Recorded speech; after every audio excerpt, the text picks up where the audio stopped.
Hi everyone, Elisa with Jots Designs. In this video, I will be using JDiction's new ResinCrete.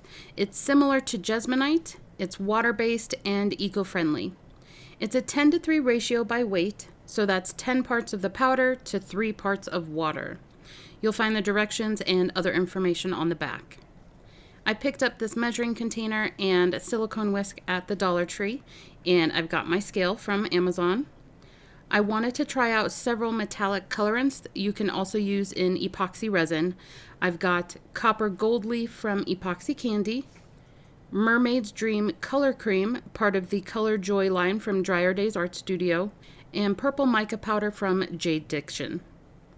I also wanted to try out various types of molds to see how this product works in them. I've never used Jesmonite, so I was new to anything like this. I have a starfish mold from Jesmonite Design. It's got a great texture to it. I have a snowflake ornament and lotus mold from Dryer Days Art Studio. I have a feather mold from AliExpress, a butterfly mold from Michaels, and a coaster mold I got from Amazon just for the leftovers. This doesn't have a long working time, only about 8 to 10 minutes, so be sure to have all of your supplies ready before you start. I'm not sure how you would know how much to make, so if you're able to fill us in, please let us know in the comments. At the time of making this video, I haven't heard back from JDiction yet. To make it easy on myself, I just did 10 ounces of powder and 3 ounces of water. I mixed it up quickly and got it poured out into the cups. I rinsed my whisk in the remaining water I had, but then I just added it all to the measuring cup to help clean it up a little, and I wiped what wasn't in the water out with a paper towel. I added 10 drops of the copper. It didn't mix very well, but it did do its name justice and looked like copper gold leafing for sure. The Mermaid's Dream mixed like a dream, but it did lose its metallic shimmer and changed quite a bit from adding it to the white of the mixture.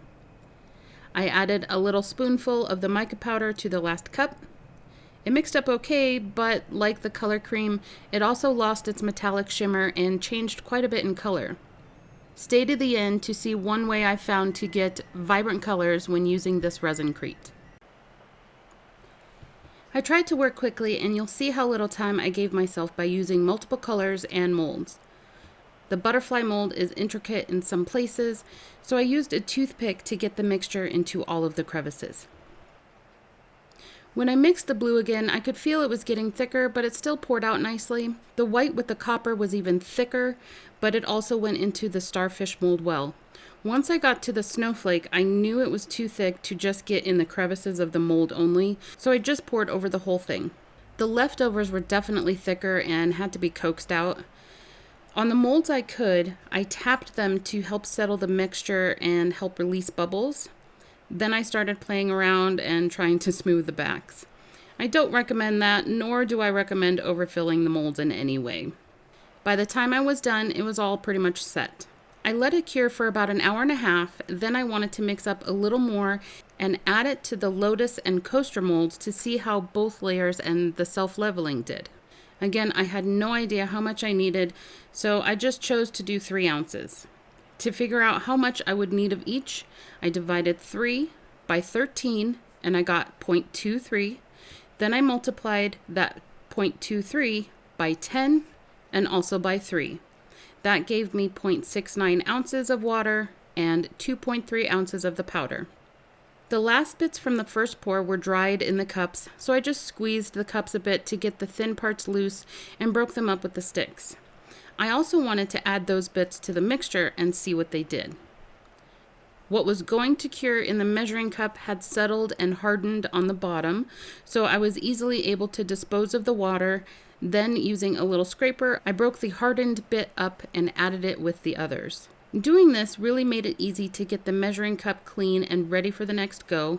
Then I measured out the water and the powder based on my calculations, and I decided this go around I would use some silver alcohol ink by Pinata and add it before mixing to save a bit on the working time. I couldn't say how much I used, I just put a bunch in. It mostly disappeared in the mixture, so I decided to grab the black color cream from Dryer Days Art Studio that was off to the side from me, and I just wanted a light gray, so I didn't add too much. Adding that in made the silver stand out a bit, so it was more of a speckled gray, and I actually really like how it turned out. Then I added in the flakes. I didn't add them all because it would have been too much for the amount I made. Then I just poured it into the 2 molds. I didn't have enough to fill the coaster mold, but it was enough to see how it would level, especially with the extra flakes added. I took out the large bits that came out with the small broken up ones and spread out the mixture. Now to demold them. The texture on the starfish came out great. Since I overfilled the mold just a bit and messed with it a little, there's some edges that could use sanding. You can use a fine grit sandpaper to smooth it down, or even a nail file. I've got half of an emery board nail file, and it sands the rough edges nicely.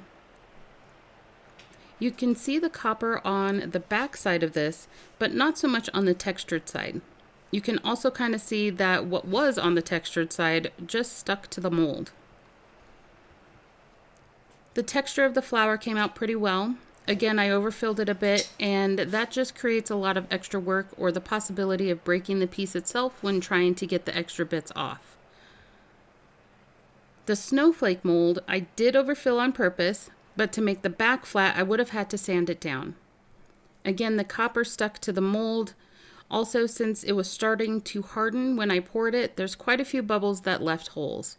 Otherwise, the thick details of this mold works great. The extra added bits do stick out a little on the back of the lotus, and really you can only see the blue, not the purple bits. The detail turned out really well, and I couldn't easily pull apart the 2 layers, but the thinner edge pieces were easy to break off. It had been about 2.5 hours since I made the first layer and about an hour since mixing the second layer, and I wanted to see how it held up overall at this point. It was easy to break, even at this thickness. I did try to break it again the next day, and I couldn't, so definitely let it cure for at least 24 hours before any hard use. The leftovers in the coaster turned out okay too. A few bubbles though, but had it been poured straight away, it most likely would have had none. Just to compare the color here, all of the metallic is gone, so there's little depth to the color, and it definitely changed quite a bit being added to the white. It changed even more with the purple. Now for the butterflies. The detail on the first one isn't too bad, but it did miss some of it. And you can see the antenna broke off. They came out easily, but not with the entire piece for any of them. The other 2 lost a lot more detail. I definitely want to show you my first test with the ResinCrete. I used some Folk Art Ultra dyes, which is water-based. When I first mixed and demolded them, I was very disappointed with how much the colors changed. But the next day, I noticed the one that I have the plant in was way darker and more vibrant. So was the yellow. The ones I did for this video are all the same color as when I demolded them. So it's very interesting how much each type of additive can change when adding to the ResinCrete.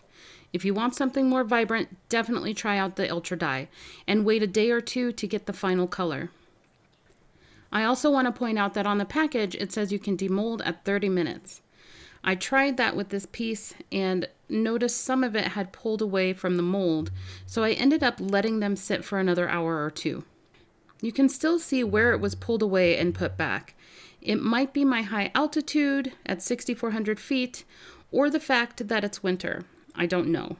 It's the same with the 4-hour resin from JDiction. I just have to wait a bit longer. Anyway, I hope this video helped you in some way.